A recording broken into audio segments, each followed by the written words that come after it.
Welcome to lesson 4. Bienvenido a la lección 4.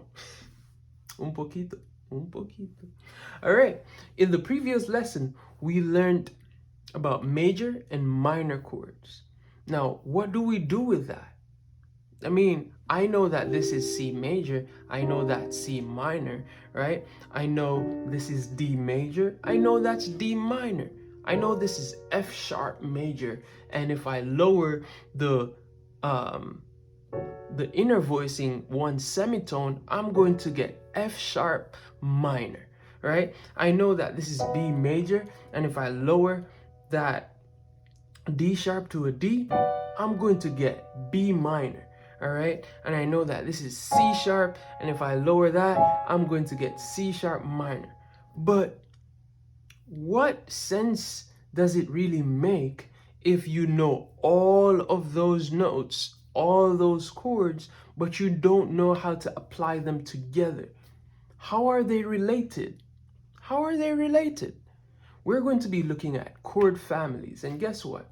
There are chords that are related to each other. Yes, like sisters and brothers and parents and uncles and nieces. Yes, there are chords that are related to each other like that.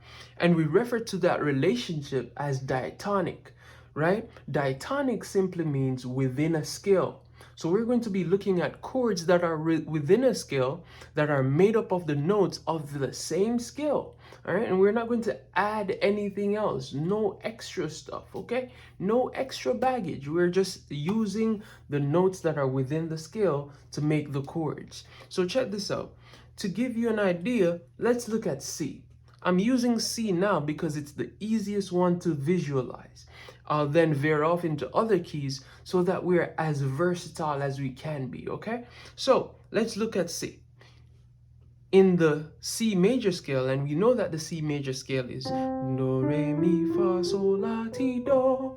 In the C major scale, we can look at 7 different chords that are related to each other, right? Those 7 chords are only going to use the notes that are in the C major scale. Let's look at the first chord, the C major triad.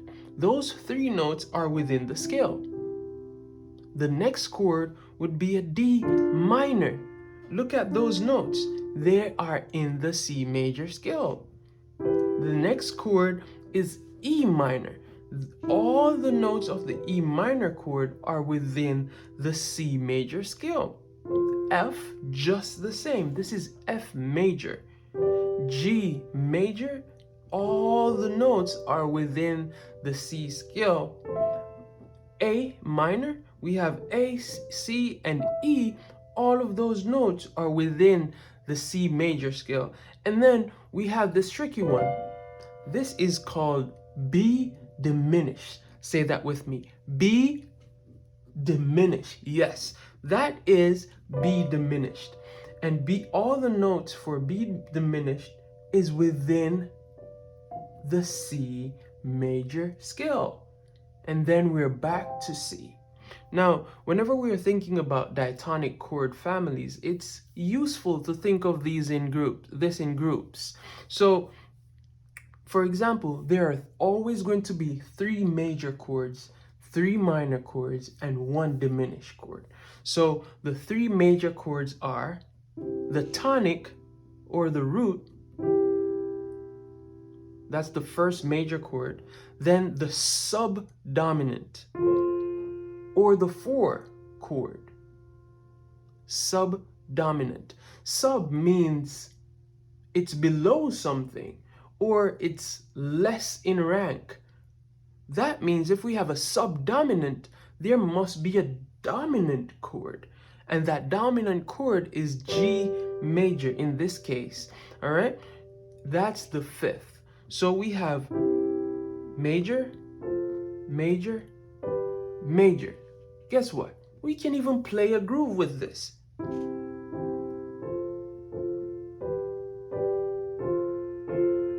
A.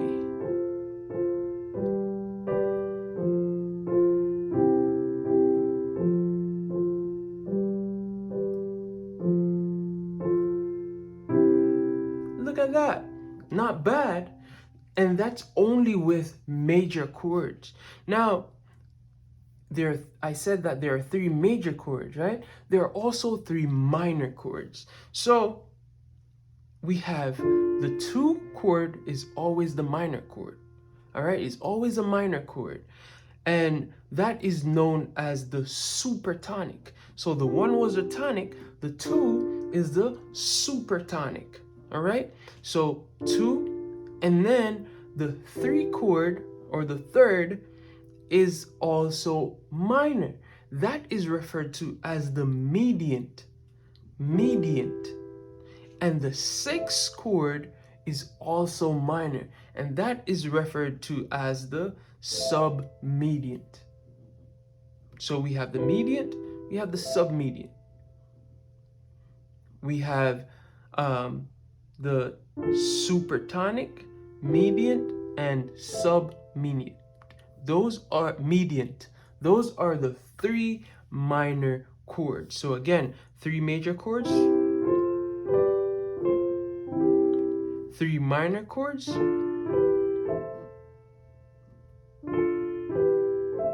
hey, we can even groove with that as well.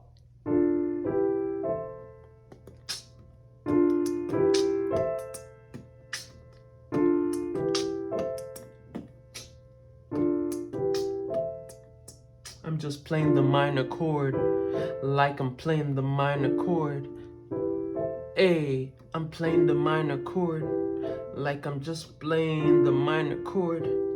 A, now I'm playing the major chord. A. All right, let's waste no more time. But already we're hearing chords that are related to each other, and it actually sounds good.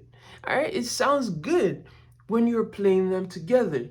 Now, there's this one chord that we mentioned earlier, the diminished chord.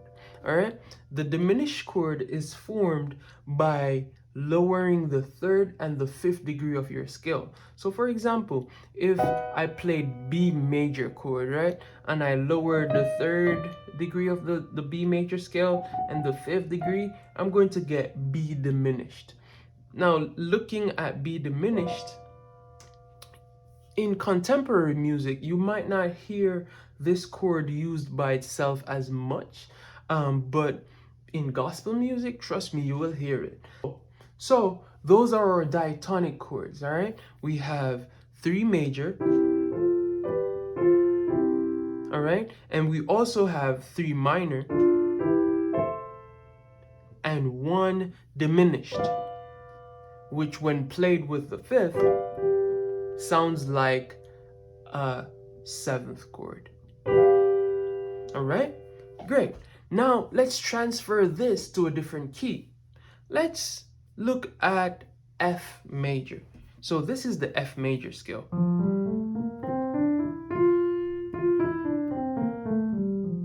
All right.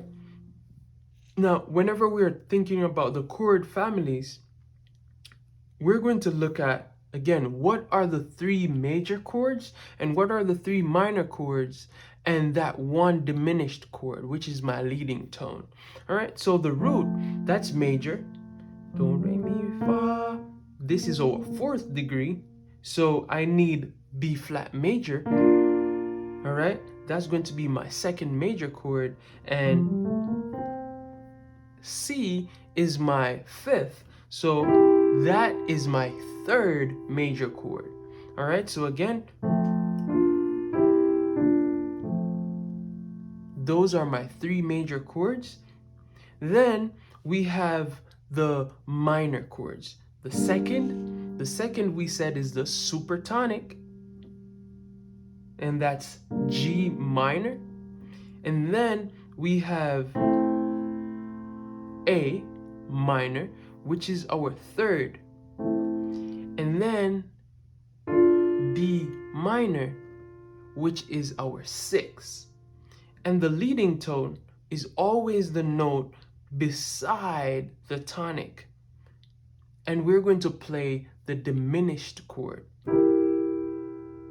And And remember, we said in order to create a diminished chord, we're always going to lower from a major chord the third degree of that scale and the fifth degree one semitone.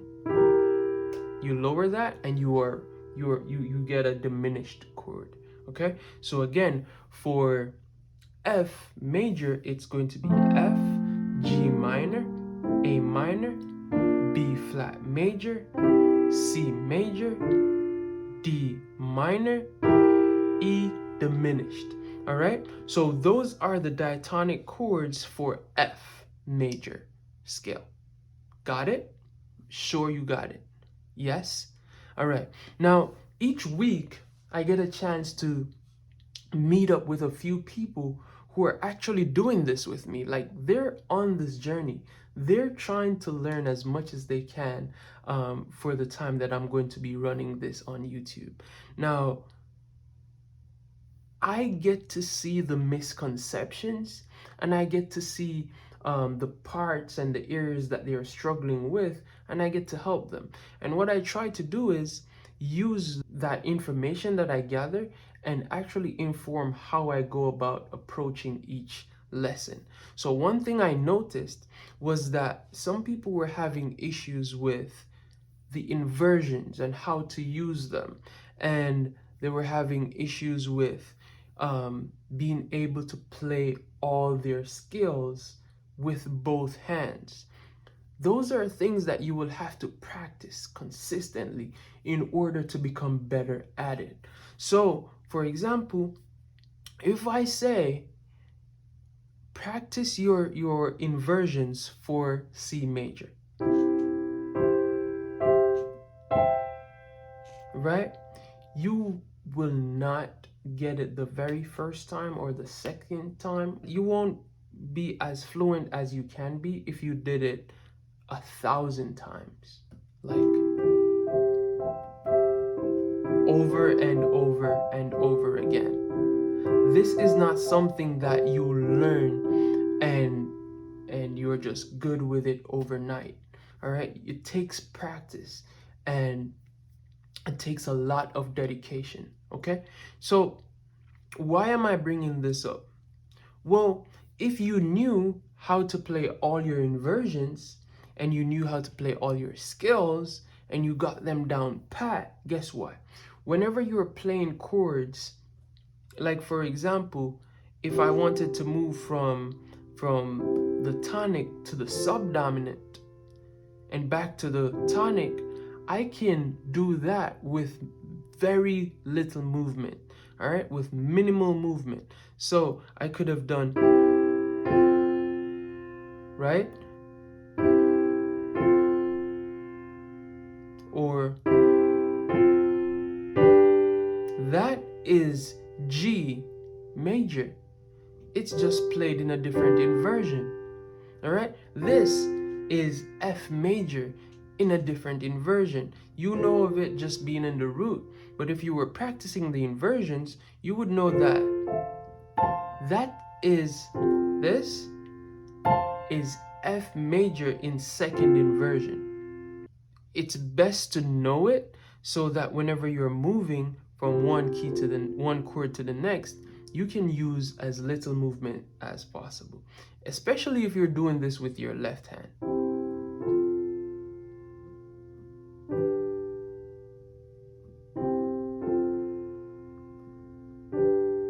All right, and the powerful thing about using your inversions is that you can actually play a song knowing the different melodies. You can play a song using inversions and it will sound super good, because all you're going to do is ensure that the note for the melody of the song is on top of the inversions. So for example, if this was the song, I can do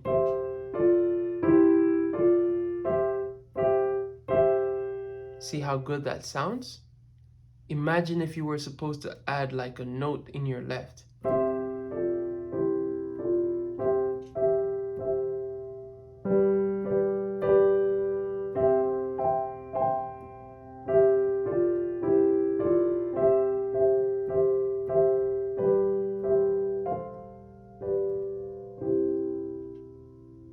that? Inversions. And I play that in the key of C. All right? Now, to wrap this up, I want you to practice a simple movement, okay? This movement is going to use all three major chords and all three minor chords. And it goes like this.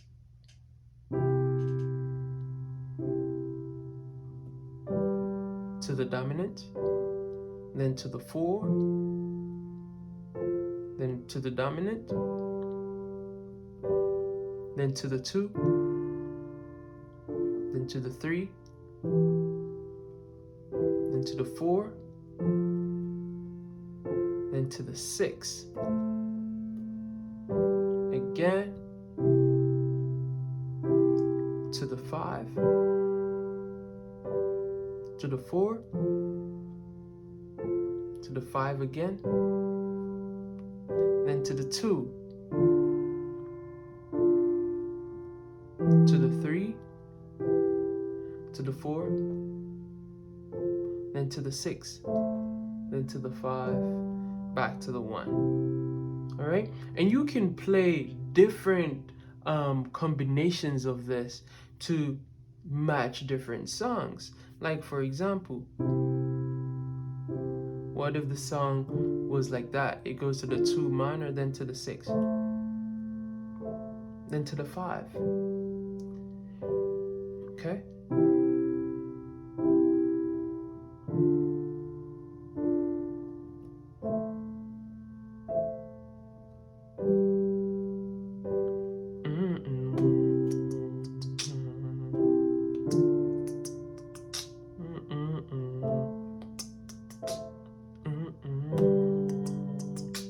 Right?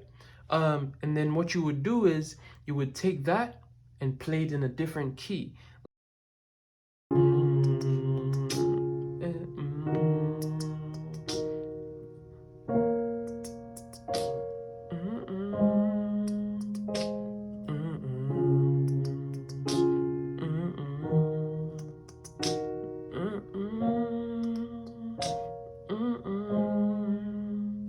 All right, and then back to the 1. One thing to note is the dominant always wants to resolve to the 1 chord.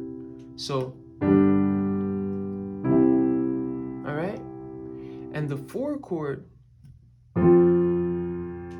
always, sometimes, well, not always, but most times would like to go to the 5th, and then the 5th would want to go to the 1. For the 2 chord, sometimes always the 2 chord and the 6 chord, they have a good relationship going on. All right, those 2 siblings, man, they can do good all by themselves. All right, and then this 2 acts as a preparation for the 5 as well. So 2, then to the 5, and then back to the 1. All right, that 1 chord is like a final chord. It acts, it provides that finality.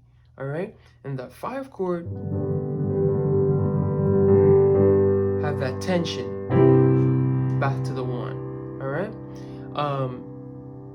sometimes in music, the 6 chord will act as a detour from us going straight to the 1, like.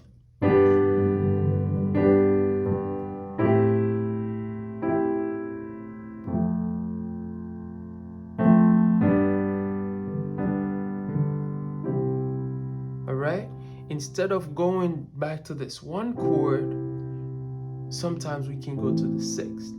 If this is your first time watching, definitely go ahead and like, subscribe, share. I hope you're learning. Definitely, if you have any questions, you can go ahead and leave those in the comments, and I'll try to answer them as best as I can. See you in the next video. Peace out.